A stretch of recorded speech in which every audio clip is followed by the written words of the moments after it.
Bienvenue à tous pour ce 17e épisode des Amazing News.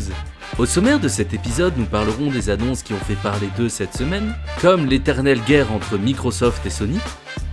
Nous parlerons également de l'actualité du jeu vidéo. Et pour terminer, nous parlerons bien évidemment des sorties de la semaine. Commençons cette actualité en parlant à nouveau de la guerre entre Sony et Microsoft.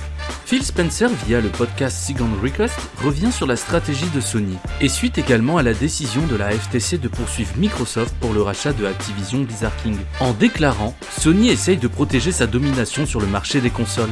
Leur manière de l'accroître est de rendre la Xbox plus petite. » Il continue en disant qu'ils ont une vision de l'industrie très différente de la nôtre. Ils ne sortent pas leurs jeux le même jour sur PC, et ils ne mettent pas leurs jeux dans leur service d'abonnement dès le jour de la sortie. Pour rappel, le sujet principal concerne notamment la licence Call of Duty, qui, avant la décision de la FTC, aurait été proposée pendant 10 ans dans le PlayStation Plus de Sony.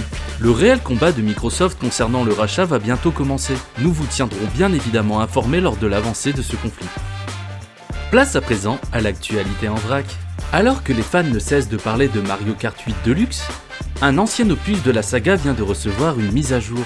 C'est Mario Kart 7 sorti sur 3DS qui vient de bénéficier d'une nouvelle mise à jour, corrigeant plusieurs problèmes. La dernière mise à jour de Mario Kart 7 était en 2012. Pour rappel, les services en ligne de la Nintendo DS commenceront à fermer leurs portes à partir du mois de mars 2023. À l'occasion de son 7e anniversaire, Kojima Productions nous annonce que le jeu Death Stranding aura droit à son adaptation cinématographique en live action. Hideo Kojima a profité de l'occasion pour teaser son prochain jeu vidéo, qui ne sera pas Death Stranding 2.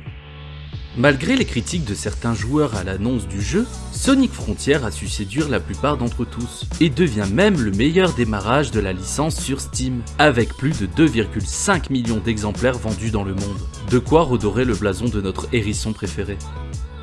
Mauvaise nouvelle pour les fans de Harry Potter, car le tant attendu Hogwarts Legacy ne sera pas disponible pour tout le monde à sa sortie. La nouvelle est tombée récemment. Les versions PS4 et Xbox One sortiront avec du retard, et sont attendues pour le 4 avril 2023, tandis que la version Switch ne sera disponible qu'à partir du 25 juillet 2023. Hogwarts Legacy s'est également payé le luxe de revenir cette semaine avec une nouvelle présentation riche en gameplay. Pour rappel, les versions PC, PS5 et série XS sont prévues pour le 10 février 2023.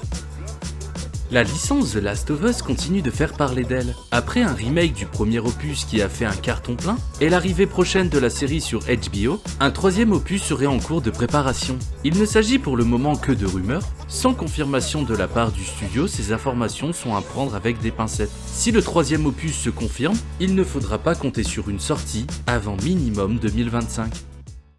La célèbre licence de Rockstar GTA V nous fait patienter en attendant le prochain opus, avec un tout nouveau DLC pour son mode en ligne. Los Santos Drug War va apporter avec elle son lot de nouveautés, comme l'arrivée de nouveaux véhicules, de nouveaux business, de nouvelles missions, et bien d'autres choses à découvrir dès maintenant en jeu. Nous connaissons à présent le modèle économique que Diablo 4 va utiliser. Nous le savons, Diablo se déroulera en saison régulière, et chacune de ces saisons sera accompagnée d'un pass de combat. Blizzard veut rassurer les joueurs en annonçant que seuls les éléments esthétiques seront débloquables avec de l'argent réel. Pour rappel, le jeu sera disponible le 6 juin 2023. Fortnite continue ses partenariats, et c'est à présent au tour de la licence My Hero Academia de faire son arrivée dans le Battle Royale. Les skins et emotes de Deku, Bakugo, All Might et Uraviti sont au programme, ainsi que des quêtes associées. La collaboration se terminera le 30 décembre. Bonne nouvelle pour les fans de la célèbre licence Marvel Spider-Man. Insomniac Games viennent d'annoncer que Marvel Spider-Man 2 sur PS5 sortira durant le mois d'automne 2023, si aucun report n'est effectué. Place à présent aux sorties de la semaine.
Ce nouvel épisode est à présent terminé. Je vous donne donc rendez-vous la semaine prochaine pour de nouvelles Amazing News.